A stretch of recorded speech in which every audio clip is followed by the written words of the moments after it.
During this renovation, I uncovered a story that left me shaken. Now I'm finally ready to tell it and to share for the first time the full history of this house. This is the first room I finished in this old schoolhouse renovation in Sweden.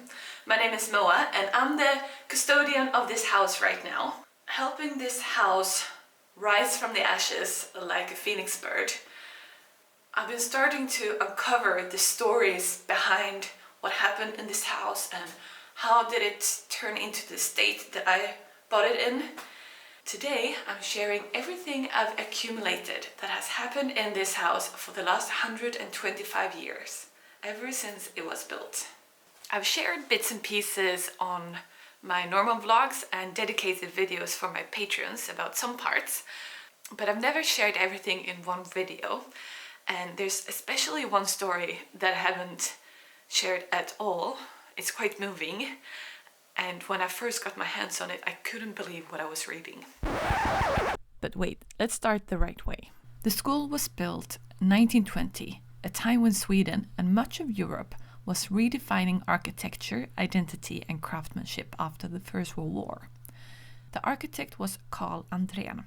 The style of the house is National Romanticism, and National Romantic architecture was about craftsmanship, local materials, regional identity, solidity and permanence. But in Skåne the tradition is brick, where much of Sweden leaned towards wood. Skåne looked south toward Denmark and Germany, where brick construction had centuries of history, because you use local materials. And here in Skåne we didn't have many trees, but we do have a lot of clay.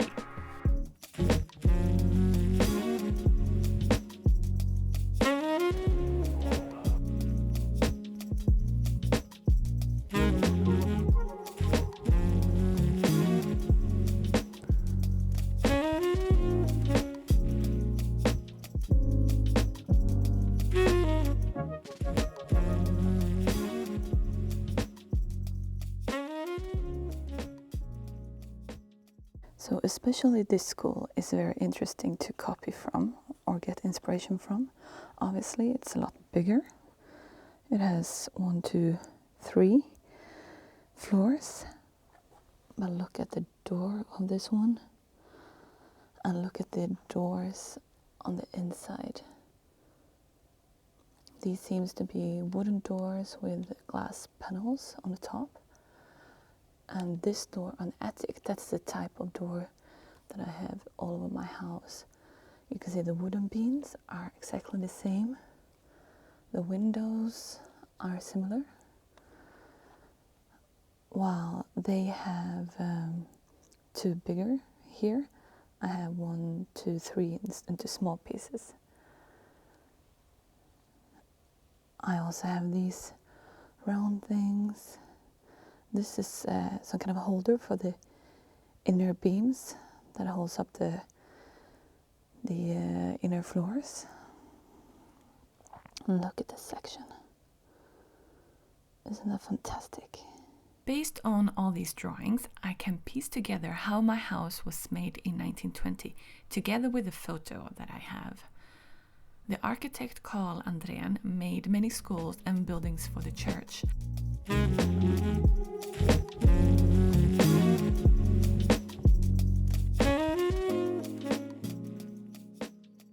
And you can see here how often he used the same type of layout in the schools. Just like in my house, you have the hallway with the stairs leading up to the gymnastics hall and the woodwork and textiles craft room on the second floor. And to the right of the hallway you have the cloakroom leading to the classroom.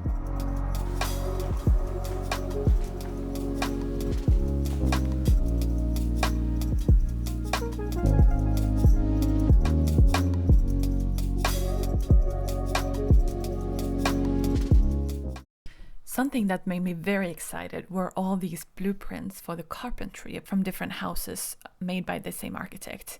Here I can see the same type of railing that I have in my house, the same type of granite steps to the entrance door, And I can use these drawings to build the exact same type of cabinetry and replace the doors and windows that have been replaced during the years to exact copies of the original.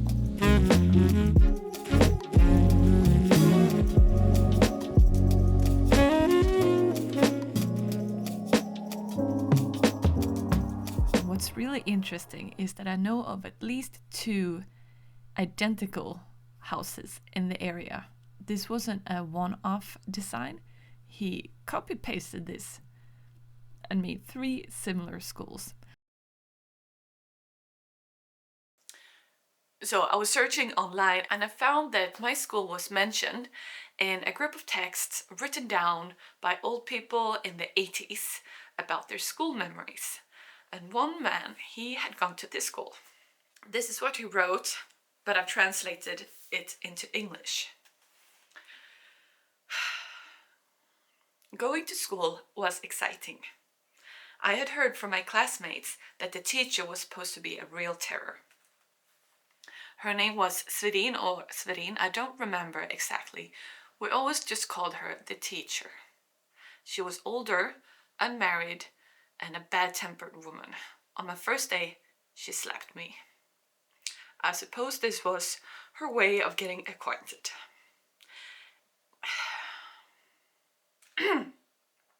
The teacher hated working-class children. Those from well-off families who brought her gifts were spared, and I remember a girl from a wealthier family who struggled with arithmetic. The teacher could sit with her for long stretches, speaking kindly, but if lower-class boys or girls made a mistake, she roared and never held back with the slaps. On the bench where I sat, someone had scratched an H, which the teacher insisted I had done. I could not admit to something I hadn't done. I received a severe beating with a cane. She held me by the neck and struck me from my knees, up my back, and down again, with full force.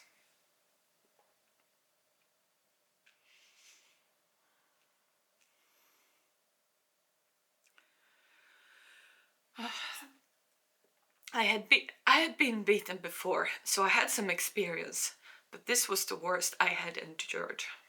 A girl told her mother, so I had to take off my shirt and my entire back was striped red.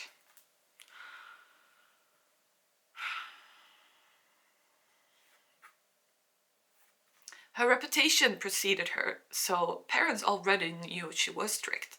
Sometimes while we were counting, she would watch us, and if we ever made a mistake, she would strike our fingers with her ruler until we bled. I remember one incident during recess. A farm boy wore trousers far too large, flopping down his legs as he ran. A wealthier neighbor had a large dog that jumped the fence and bit him on the back of his thigh. Someone told the teacher what had happened and she became angry, beating the boy while insisting the dog was a friendly dog. Once my sister and a girl of the same age had to stay after school. The teacher said they would remain until dark. Father had been to the priest to arrange a baptism for our little sister and asked where Anna was. We told the truth. Father then turned back, saying, "Now I will teach her how to behave towards workers' children." The teacher learned how unfair she had been. Father was not completely sober and had a temper. When he left, the frightened girls were told to go home, help their mothers, and study their lessons better. The boy, who had been bitten by a dog, didn't want to return to school. His father took a long whip and chased him, striking him. We all ran at top speed, as there was a risk that any of us could be hit by mistake. But it worked. He never had to chase his son to school again.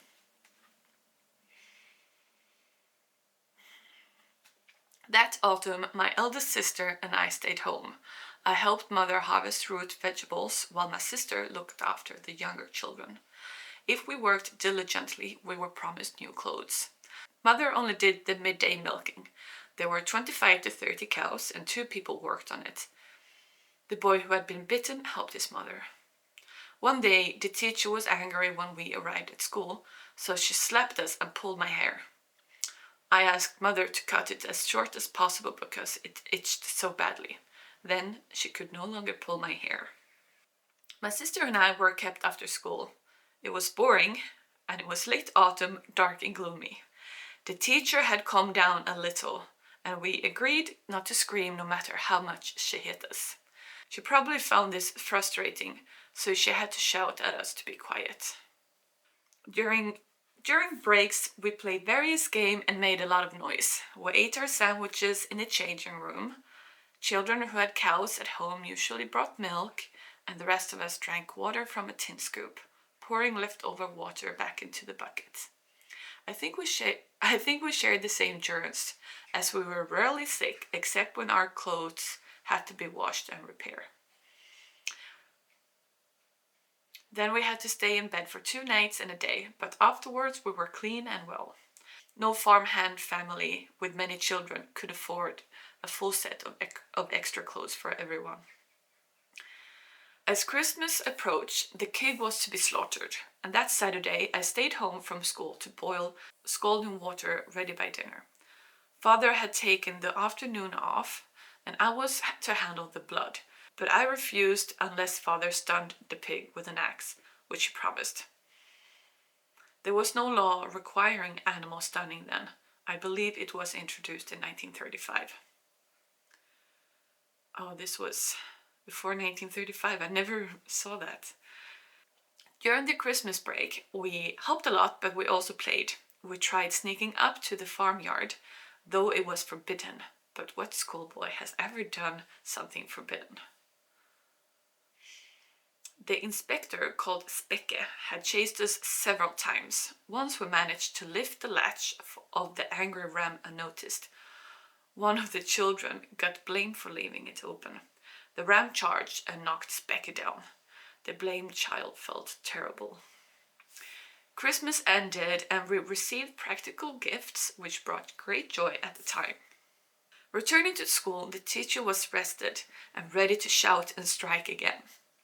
Winter had arrived with snow and cold, leading to snowball fights. We built small fortresses, stored snowballs, and then the battles began.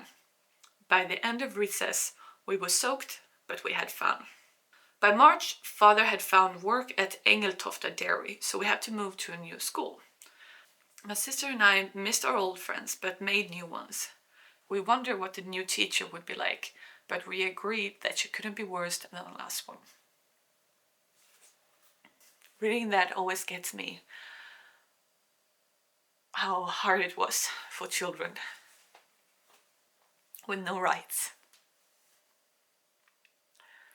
And it makes me wonder about the teacher, what kind of woman she was.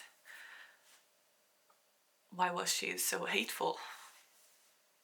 But I also love how this story tells exactly how the life of a poor family in this village before, I guess, 1935. Sweden was still poor back then, but when the village built this house, they used the best materials. They wanted this schoolhouse to be the pride and joy of the village. I guess they should have hired a better teacher then.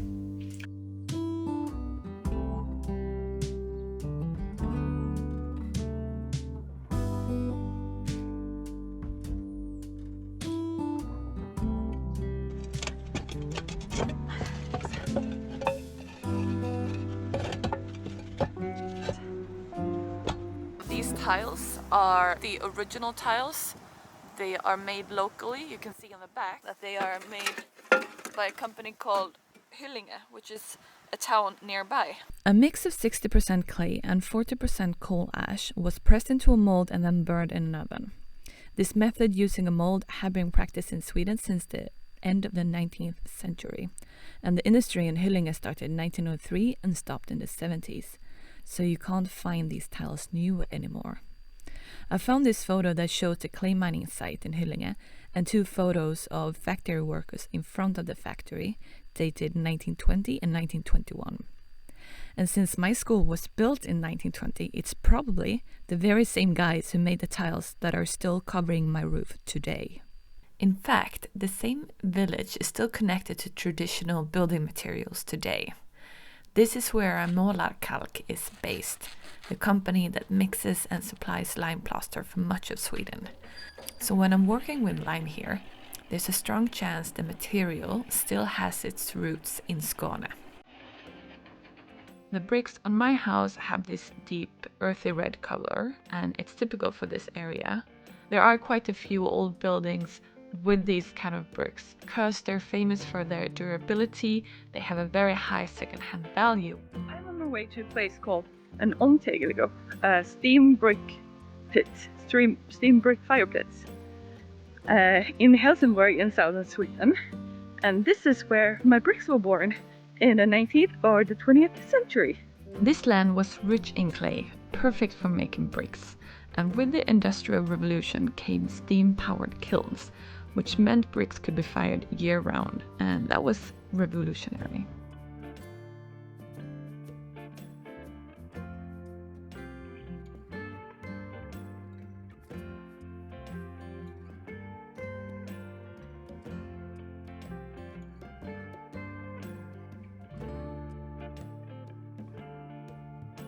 This is what it looked like back then. Hard work, and whole families worked here. The bricks were shaped by hand and dried slowly and then fired in massive ovens powered by steam. Behind me you see the pit where all of the clay was found. It's all overgrown now, but there is a sign that there used to be something special here.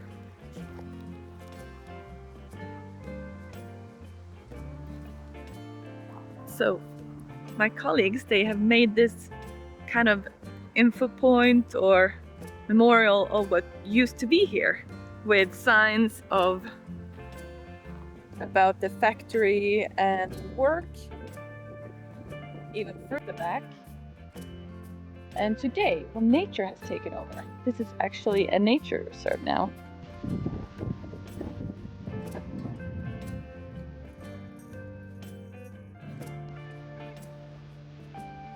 Sometimes you could find a maker's mark stamped on the brick, like this one.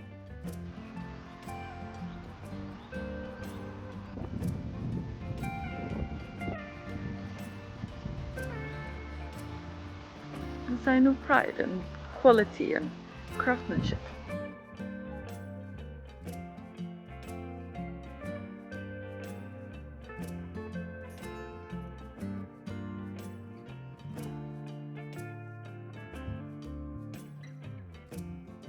I actually have a couple of photos from when this house was a school. One came from a colleague of mine. He grew up just like his father on the neighboring farm, and his father attended this school. In this photo, taken sometime in the 1950s or 1960s, he's sitting in the classroom, and it's unmistakable. It's the same room, the same proportions, the same windows. And then one day a man knocked on my door. He had seen me in the newspaper, a small article about buying and restoring the old school. He told me he had gone to the school here in the 1950s, and he shared some small stories from the time, like the time he threw a snowball and accidentally smashed a window that his parents had to pay for to repair. After his visit, he sent me 2 class photos taken outside in the garden.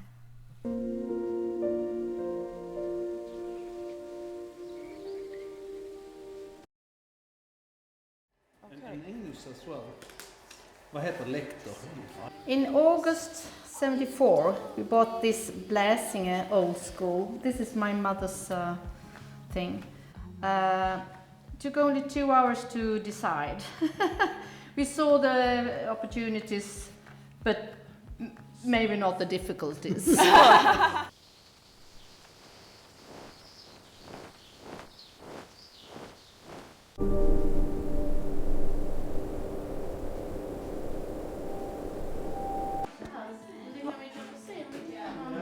None of these walls were here when we... No way! So this was all one big room. From one room, from that window to... She lived in the room in the attic. and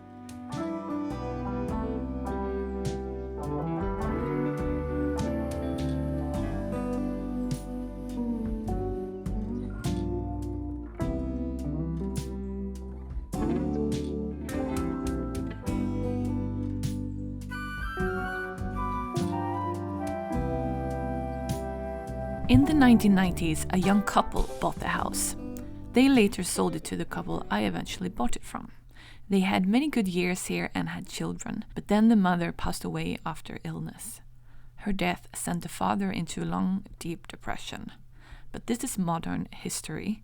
People involved are still alive, so I don't want to speculate or repeat rumors, but I think it's easy to understand how overwhelming it can be to care for a house like this, alone in grief. So the garden was neglected, and the house deteriorated.